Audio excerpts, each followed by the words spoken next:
नमस्कार मित्रों, ढोल में पुल चैनल में आप सब मित्रों का हार्दिक स्वागत करता हूं। दोस्तों, हमारे धर्मशास्त्र जिनको कि कहा जाता है, इनमें बड़ा ज्ञान विज्ञान भरा हुआ है।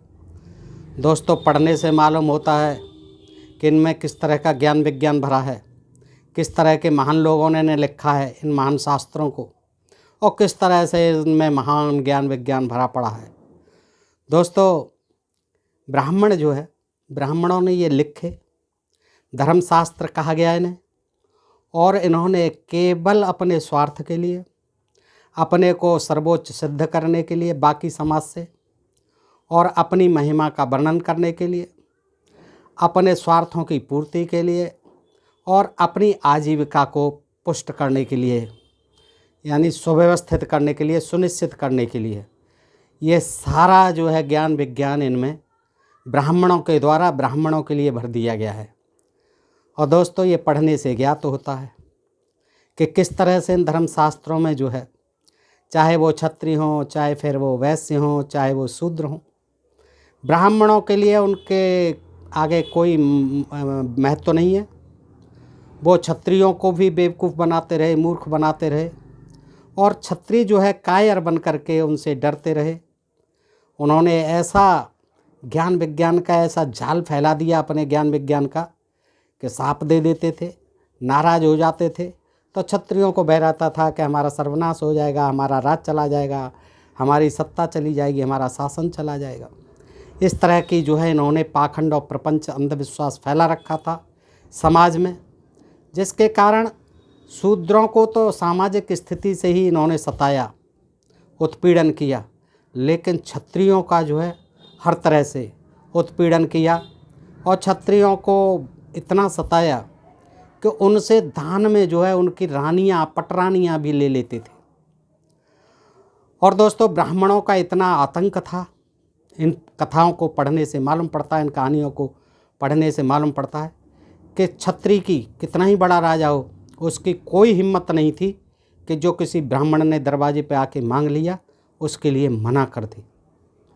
तो दोस्तों, इतना इनका आतंक था धर्मों का, धर्मशास्त्रों का, इनके प्रवचनों का, इनके जो है ज्ञान विज्ञान का। और दोस्तों, ये जो है पढ़ने से मालूम होता है, ये सारी बातें इनमें लिखी हुई हैं, लेकिन आपको ये आज तक किसी ने नहीं बताई हैं। ये जो कथा कहानीकार कथा कहानियाँ कहते हैं, इनको नहीं पढ़ते।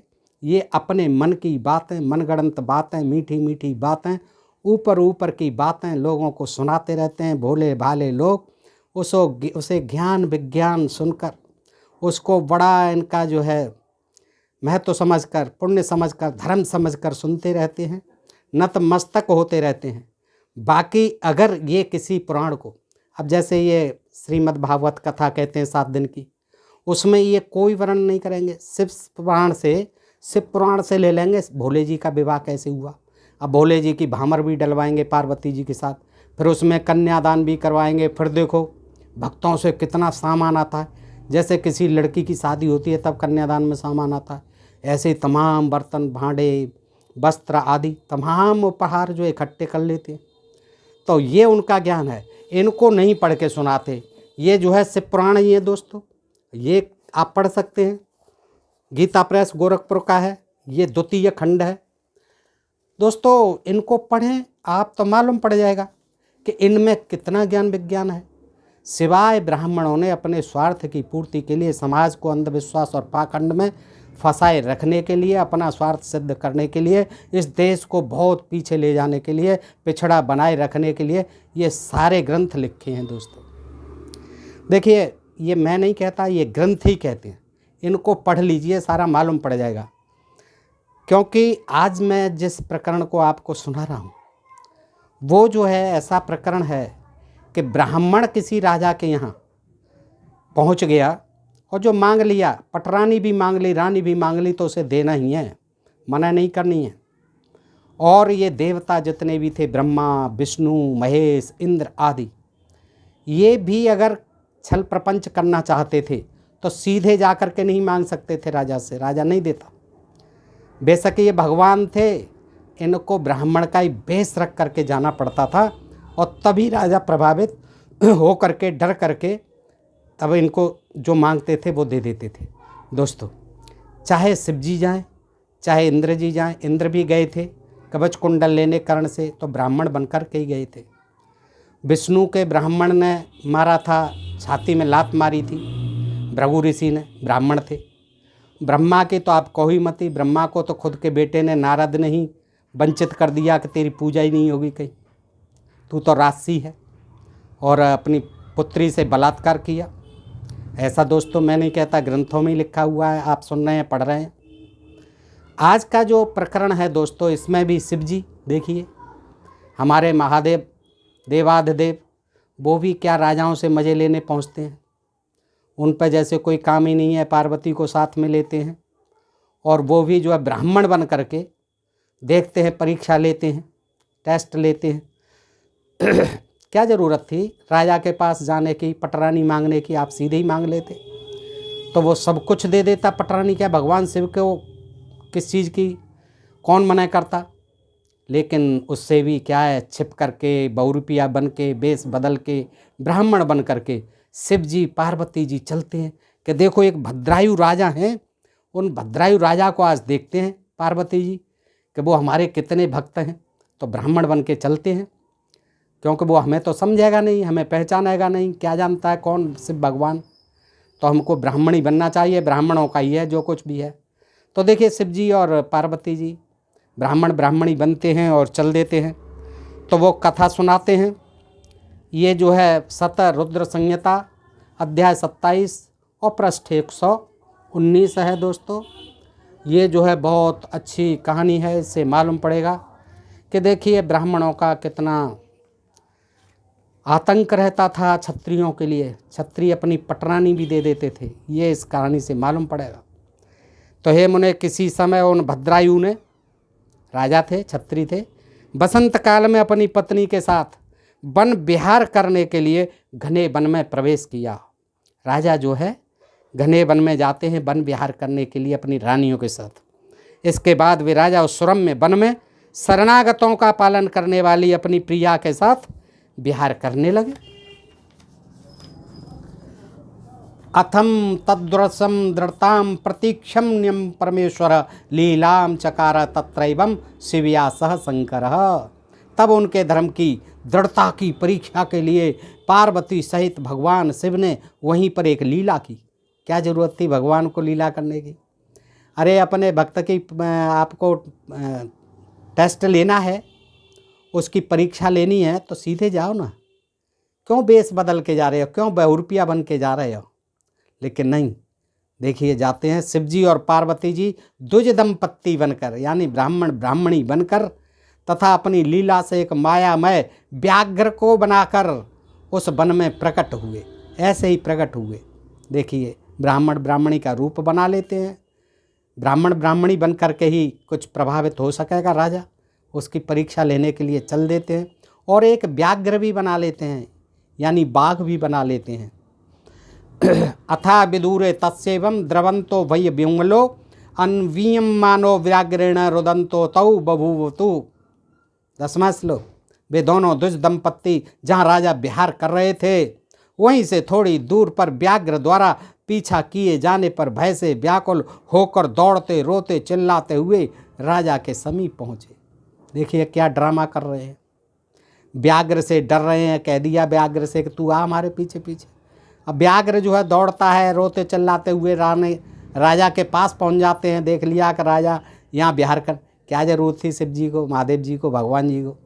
अरे राजा अपना विहार कर रहा है, करने दो, वहाँ क्यों डिस्टर्ब करने पहुँच गए? शरणागत वत्सल एवं क्षत्रियों में श्रेष्ठ, क्षत्रियों में श्रेष्ठ और शरणागत वत्सल उन राजा भद्रायु ने व्याघ्र से आक्रांत होकर हे तात चिल्लाते हुए उन दोनों को देखा। बचाओ बचाओ, हे तात बचाओ। उन दोनों को देखा भद्रायु ने। हे मुनिश्रेष्ठ, अपनी माया से द्विज दंपत्ति बने हुए उन दोनों ने भय से व्याकुल होकर महाराज भद्रायु से इस प्रकार कहा। क्या कहा उन्होंने? अथौ तम मुनि शार्दूलम स्वमाया द्विज दंपत्ति भद्रायु सम महाराजम मूचम त्रिव्यम व्योमल्यो। क्या कहते हैं? हे महाराज, हे धर्मवित्तम, हम दोनों की रक्षा कीजिए। अब बताइए, आप ही सोचिए, शिव और शंकर जो है, पार्वती और शंकर किस तरह से देखिए राजा के आगे पहुंचते हैं, इसी में ज्ञान बताते हैं कि ये बड़ा ज्ञान है। भगवान को क्या ज़रूरत थी इस तरह से परेशान करने की। ब्राह्मण बन करके वो भी सीधे जाते ना, हम दोनों की रक्षा कीजिए हे महाप्रभु, हम दोनों को खाने के लिए यह व्याघ्र आ रहा है, हे धर्मज्ञ, ये हिंसक काल सदृश तथा सभी प्राणियों के लिए भयंकर व्याघ्र आकर जब तक हम दोनों को खा न ले, उसके पहले ही आप इस व्याघ्र से हम लोगों को बचा लीजिए, कहीं खा न जाए, उससे पहले हमें बचा लो महाराज। उन महावीर राजा ने उन दोनों का करुण क्रंदन सुनकर जो ही अत्यंत शीघ्रतापूर्वक धनुष धारण किया, इतने में अति मायावी उस व्याघ्र ने बड़ी शीघ्रता के साथ पहुंचकर उस द्विज श्रेष्ठ की स्त्री को पकड़ लिया, यानी पार्वती को पकड़ लिया, द्विज श्रेष्ठ की पत्नी पकड़ लिया पार्वती को, और हे नाथ, हा कांत, हा शंभो, हे जगत गुरु, इस प्रकार कहकर रोती हुई उस स्त्री को भयंकर व्याघ्र ने ग्रास बना लिया, खा गया, ग्रास बना लिया। देखिए आप, किसको? पार्वती को।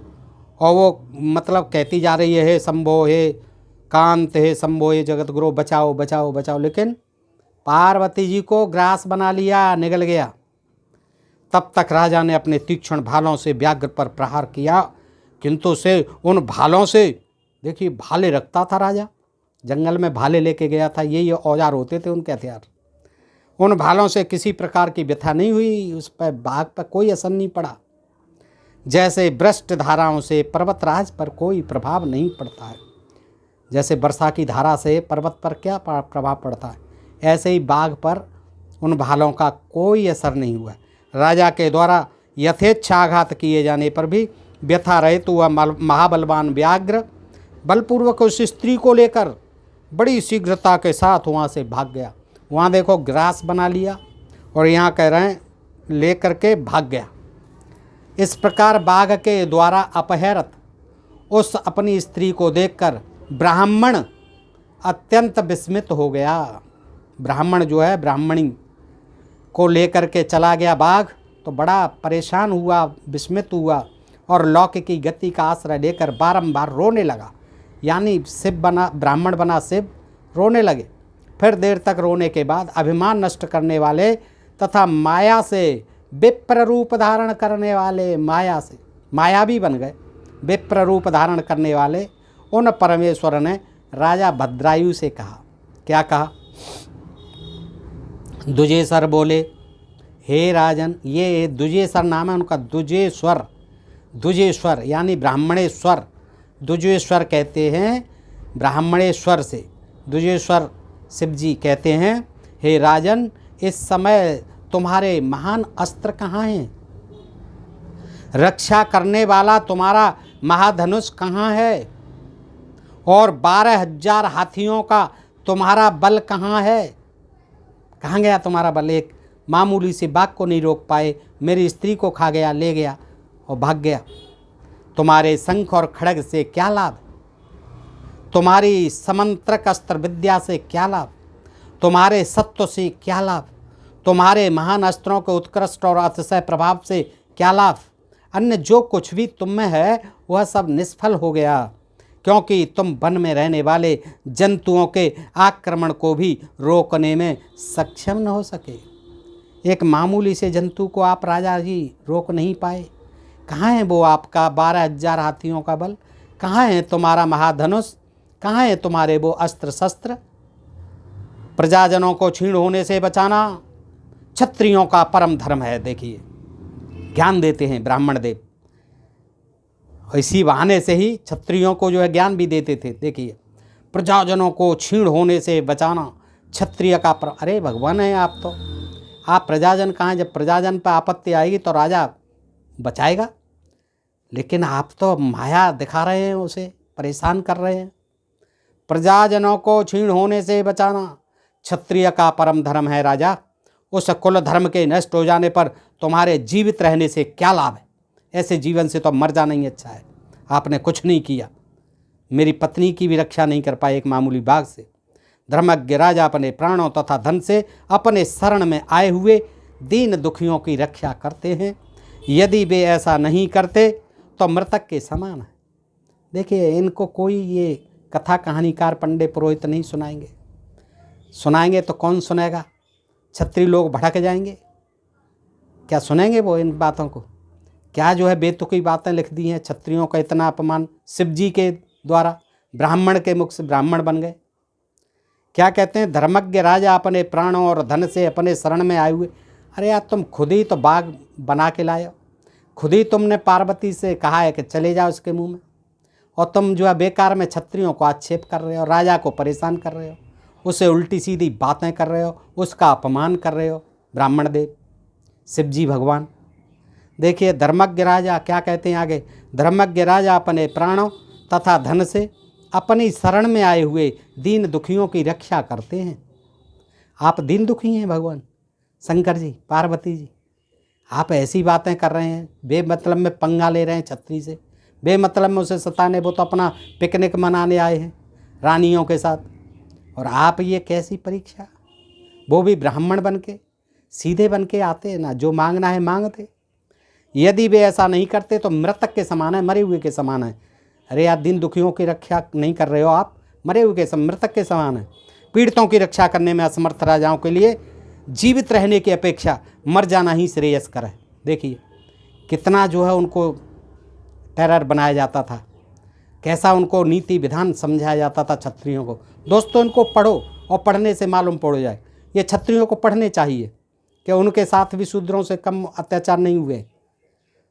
आजकल के ब्राह्मणों की मैं बात नहीं कर रहा हूँ, ये उस समय ब्राह्मण ऐसे ही होते थे जो क्षत्रियों को बहुत परेशान करते थे। देखिए दोस्तों, और वो भी शिवजी बन करके आए हैं, ब्राह्मण जी शिवजी बन करके ब्राह्मण वेश में। देखिए क्या कह रहे हैं कि पीड़ितों की रक्षा करने में असमर्थ राजाओं के लिए जीवित रहने की अपेक्षा मर जाना ही श्रेयस्कर है।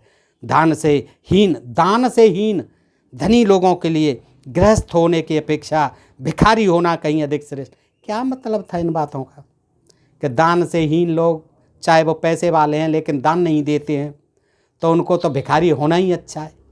अब आपको क्या मतलब है इन दान से? भगवान शिव जी, क्या मतलब है ऐसी जली कटी बातें कहने से बेचारे राजा से? अनाथ, दीन एवं आर्तजनों की रक्षा करने में जो अक्षम हैं, उनके लिए विष खाना या अग्नि में प्रवेश कर जाना कहीं अच्छा है, ऐसा बुद्धिमान लोग कहते हैं। बुद्धिमान लोग कहते हैं। देखिए, भगवान भी ये कह रहे हैं कि बुद्धिमान लोग कहते हैं, ऐसा मैं नहीं कह रहा हूँ। बुद्धिमान लोग कहते हैं, यानी शंकर भगवान से भी ज़्यादा बुद्धिमान लोग थे। वो कहते हैं अनाथों की रक्षा न करे, दीनों की रक्षा न करे, यानी असमर्थ लोगों की, परेशान लोगों की, दुखी लोगों की, आर्तजनों की रक्षा करने में जो अक्षम हैं, उनके लिए विष खाना, इससे तो अच्छा है वो विष खा के मर जाएं, आत्महत्या कर लें या अग्नि में आत्मदाह कर लें, कहीं अच्छा है, ऐसा बुद्धिमान लोग कहते हैं। अब देखिए शंकर जी कह रहे हैं बुद्धिमान लोग कहते हैं। आप लगाइए अनुमान दोस्तों, कितना बुद्धि लगाई है राजाओं को मूर्ख बनाने में, क्षत्रियों को मूर्ख बनाने में। आगे चलते हैं।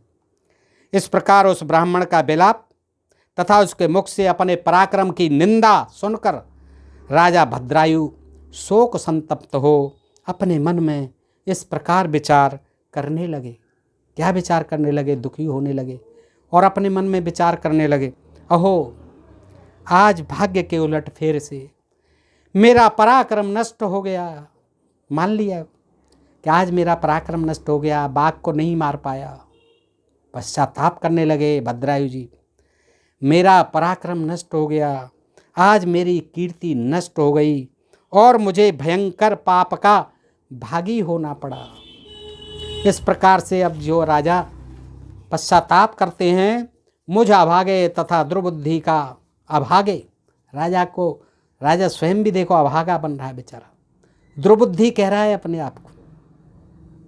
अब वो राजा तो नहीं कह रहा होगा, लेकिन इन ब्राह्मणों को कहना है उससे। तो क्षत्रियों के लिए धर्म कुलोचितो नष्टो मंद भाग्यस्य द्रुमते नूनम में संपदो राज्य मायुष्यम क्षयमेष्यति। अरे क्यों जंगल में आए थे ब्राह्मण देव आप पत्नी को लेकर के? हम तो राजा हैं, आए थे, आपको इतना ही डर था तो आप क्यों लेके आए? मेरे ऊपर तोहमत लाद रहे हैं छत्री जो है बेकार है, मर जाना चाहिए ऐसे छत्री को। तो राजा पश्चाताप कर रहा है, क्या कहता है? मुझा भागे तथा दुर्बुद्धि का कुलोचित धर्म नष्ट हो गया। निश्चय ही इस प्रकार के पाप के कारण मेरी संपत्तियों, राज्य और आयु का भी नाश हो जाएगा। यही डर सताता था कि ब्राह्मणों का कोई भी अपकृत्य हो गया, बुरा हो गया राजा की उपस्थिति में, जैसे कि रामचंद्र जी का भी हो रहा था। ब्राह्मण का बालक मर गया था और उसने कह दिया कि तुम्हारे राज्य में इस तरह हो रहा है, ब्राह्मणों के साथ कोई पाप हो रहा है, कोई पापी कर रहा है, या तो आप ही पापी हैं या फिर कोई और पाप कर रहा है, जाइए ढूंढिए। तो वशिष्ठ जी ने कहा जाइए, कोई शूद्र जो है तपस्या कर रहा है उसको मारिए। और राम ने जा करके उसको मारा। तो इसी तरह से इनको डर रहता था कि मेरे राज का कहीं पतन नहीं हो जाए, मेरी जो ठाट बाट है, साई संपत्ति हैं वो नहीं नष्ट हो जाए, मेरी आयु नहीं नष्ट हो जाए, यानी कि मैं मर नहीं जाऊं अभी। इस तरह से उनमें भय होता था सांप का। तो राजा भी सोचता है कि निश्चय ही इस प्रकार के पाप के कारण मेरी संपत्तियों, राज्य और आयु का भी नाश हो जाएगा। अद्यम चैनम द्विजमान्यम हतदारम सुचार्दितम हतशोकम करिष्यामि दत्वाम प्राणानति प्रियाना। 32वां श्लोक। अपनी पत्नी के मर जाने से शोक संतप्त इस ब्राह्मण को मैं आज अति प्रिय प्राणों को देकर शोक रहित करूंगा। अब मेरे पास और तो कोई चारा है नहीं। आज पत्नी के शोक से संतप्त इस ब्राह्मण को खुश करने के लिए, इसकी सांत्वना के लिए मैं अपने अतिशय प्राणों को नष्ट कर दूंगा, विनष्ट कर दूंगा, तब इनको जो है कुछ शांति होगी। इस प्रकार नृपश्रेष्ठ भद्रायु ने अपने मन में निश्चय कर उस ब्राह्मण के चरणों में गिरकर उसे सांत्वना देते हुए कहा, हे ब्राह्मण, हे महाप्राज्ञ, मुझ नष्ट तेज वाले क्षत्रिय अधम पर कृपा करके, अधम क्षत्रिय पर कृपा करके अपने शोक का त्याग कीजिए। मैं आज आपका अभीष्ट पूरा करूंगा। यह राज्य, यह रानी और मेरा यह शरीर सब कुछ आपके अधीन है। इसके अतिरिक्त आप और क्या चाहते हैं भगवान? बताइए ब्राह्मण देव। सब कुछ आपका ही होता है ब्राह्मण देव। ये राज्य, ये मेरी रानियाँ और ये मेरा शरीर, और सचमुच मुझे बड़ा कष्ट है। बताइए, सब कुछ आपका है, अब मैं आपको कैसे सांत्वना दूं और आपकी क्या सेवा करूं? ब्राह्मण बोले, हे राजन, अंधे को दर्पण से क्या लाभ? अंधे को दर्पण से क्या लाभ? भिक्षा से जीवन निर्वाह करने वाले को घर की क्या आवश्यकता? मूर्ख को पुस्तक से क्या लाभ? और स्त्री विहीन पुरुष को धन से क्या प्रयोजन? देखिए, अपनी बिल्कुल जो है दिखा रहे हैं ब्राह्मण देव कि क्या मतलब है उन्हें। बिल्कुल काम से, इस धन संपत्ति से विरक्त होकर के दिखा रहे हैं कि मुझे क्या लेना देना। जब पुरुष स्त्री नहीं रही तो उस धन से मुझे क्या लेना तुम्हारे से। जैसे मूर्ख को पुस्तक से, अंधे को दर्पण से कोई लाभ नहीं होने वाला। इस समय मेरी स्त्री मर चुकी है और मैंने कभी मर चुकी है, देखिए, और मैंने कभी काम सुख का उपभोग नहीं किया। देखिए, अंदर की बात बता रहे हैं शिव जी, ब्राह्मण देव बने हुए। क्या कह रहे हैं? मेरी स्त्री मर चुकी है और राजा, मैंने अभी कोई काम सुख नहीं लूटा है, कोई उसके साथ काम का उपभोग नहीं किया है। अतः मैं आपके इस पटरानी को चाहता हूँ। सुंदर पटरानी दिखी ब्राह्मण देव को। भाई, मेरी तो मर गई, बाघ खा गया, और मुझे तो आपकी ये पटरानी चाहिए। भाई, काम सुख भोग मेरा पूरा नहीं हुआ है उसके साथ, इसे मुझे दे दीजिए। अतो अहम हत पत्नी को भुक्त भोगो न करहिंचित एवाम ताबग्रम महिषीम कामये दीयता मिथि। 37वां श्लोक। अतः मैं आपकी इस पटरानी को चाहता हूँ, इसे मुझे दे दीजिए। भद्राय बोले, हे ब्राह्मण, पूरी पृथ्वी के धन का राज्य, हाथी, घोड़े, तथा अपने शरीर का भी दाता तो हुआ जा सकता है, किंतु अपनी स्त्री का दान करने वाला तो कहीं नहीं होता। राजा भी कहता है आश्चर्यचकित होकर के कि हे ब्राह्मण देव, आप क्या कहते हैं? पूरी पृथ्वी का धन और राज्य, हाथी, घोड़े और अपने शरीर को भी दाता हुआ जा सकता है, दान में दिया जा सकता है, किंतु अपनी स्त्री का दान करने वाला तो दुनिया में कहीं नहीं होता, कोई नहीं होता। कैसी बातें करते हैं आप ब्राह्मण देव? राजा कहता है परेशान होकर के, दूसरे की स्त्री के साथ समागम करने से जो पाप अर्जित किया जाता है उसे सैकड़ों प्रायश्चितों से भी दूर नहीं किया जा सकता है।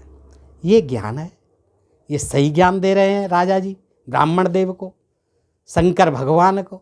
क्या कह रहे हैं? परदारापभोगेन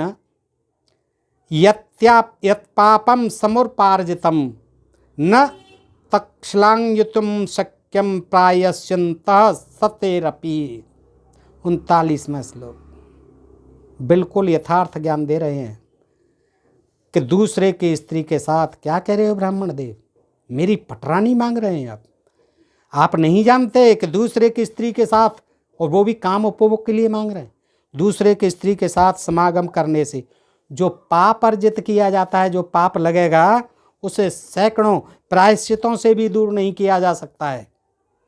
इतना बड़ा पाप है, इसका तो कोई प्रायश्चित ही नहीं होता। ब्राह्मण देव, आप क्या कर रहे हैं? दूसरे की परस्त्री से आप इस तरह से समागम करने की कोशिश कर रहे हैं, और वो भी पटरानी से। ब्राह्मण बोले, मुझे घोर ब्रह्म हत्या तथा मद्य पीने का महापाप ही क्यों न लगे, चिंता नहीं करता। ब्राह्मण देव कहाँ चिंता करते थे, सर्वज्ञ थे, वो तो परमात्मा थे, भूदेव थे। देखिए क्या कह रहे हैं, पढ़ लेना, 122 पृष्ठ पर है दोस्तों, श्लोक है बाकायदा। ब्राह्मण वाच आस्ताम ब्रह्म वधम घोरमपि मद्य निसेवणम तपसा विदम्स्यामि किम पुनः पारदारिकम। 40वां श्लोक, इसका अर्थ है मुझे घोर ब्रह्म हत्या, ब्राह्मण देव कह रहे हैं, और मद्य पीने का महापाप ही क्यों न लगे, लगने दो, चिंता मत करो राजा जी। ब्रह्मत्या का पाप लग जाए, मद्य पीने का पाप लग जाए, मैं उसे तपस्या से नष्ट कर दूंगा, क्योंकि हम लोग तो तपस्वी, अभी तपस्या करेंगे नष्ट हो जाएगा, चिंता क्यों कर रहे हो? फिर पर स्त्री गमन कितना बड़ा पाप है? अरे ब्रह्मत्या से, मदरा पीने से बड़ा थोड़ा ही है। अरे दान दो, मैंने पटरानी का दान मांगा है, राजा रानी नहीं हुई, पटरानी नहीं हुई, एक मामूली सी वस्तु हो गई ब्राह्मणों के लिए, दान में मांग लेते थे, और छत्री भी कितने लाचार और बेबस होकर के दे देते थे। देखिए दोस्तों आगे, अतः आप मुझे अपनी यह स्त्री प्रदान कीजिए। कोई नहीं है मेरे लिए, पर स्त्री गमन का कोई पाप नहीं होता है, आप ये इस तरह की बातें मत कीजिए बहकी बहकी राजा जी। अतः आप मुझे अपनी यह स्त्री प्रदान कीजिए, मैं दूसरा कुछ नहीं चाहता, और कुछ नहीं, राज नहीं, पाट नहीं, घोड़े नहीं, हाथी नहीं, आपकी कोई संपदा नहीं, कोई धन दौलत नहीं, मुझे केवल अपनी यह स्त्री जो मांग रहा हूँ पटरानी इसको दे दीजिए। अब देखिए, शिव जी हैं, भगवान हैं, ब्राह्मण देव हैं, कितना राजाओं को देखिए दान मांगते थे, परेशान करते थे।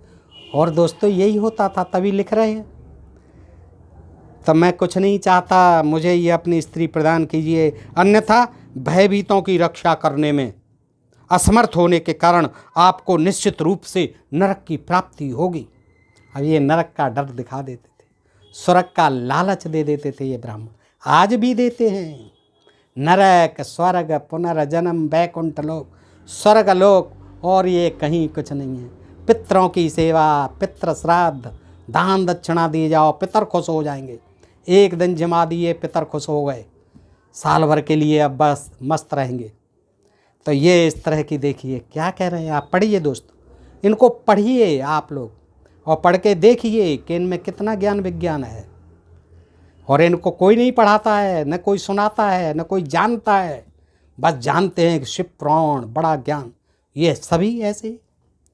तो देखिए आपके सामने है, श्लोक सहित पढ़ रहा हूँ। अतः आप मुझे अपनी स्त्री प्रदान कीजिए, मैं दूसरा कुछ नहीं चाहता, अन्यथा भयभीतों की रक्षा करने में असमर्थ होने के कारण आपको निश्चित रूप से नरक की प्राप्ति होगी। अब राजा को डरा दिया और राजा डर जाते थे। देखिए बेचारे कितने डरपोक होते थे, भयभीत होते थे, नरक से, सांप से डरते थे। ब्राह्मणों का इतना आतंक था तपस्या का, ज्ञान का, तो तुरंत साप दे देते थे। जहाँ कहीं भी देखो, हर ग्रंथ में देखो। आगे कहते हैं ब्राह्मण की इस बात से भयभीत राजा विचार करने लगे। अब विचार करने लगा राजा। इति विप्रग्रह भीतंश्चिंत्यामास पार्थिव अरक्षिणानां महापापम पत्नी दानम ततो वरम। 42वां श्लोक, रुद्र संहिता, पृष्ठ 123। ब्राह्मण की इस बात से भयभीत राजा विचार करने लगे कि भयभीत की रक्षा न कर सकना महान पाप है। अब भयभीत है, ये डरा हुआ है, परेशान है, व्यथित है। अब इसकी रक्षा नहीं करूं मैं तो महान पाप लगेगा मुझे और नरक में जाना पड़ेगा। उसकी अपेक्षा स्त्री दे देना ही श्रेयस्कर है। इट इज़ बेटर, दे दीजिए, कोई चिंता नहीं, नरक में नहीं जाना है, भयभीत की रक्षा करनी है। उसने विचार किया कि इससे तो बढ़िया अपनी रानी को दे दीजिए, कलेश खत्म करो।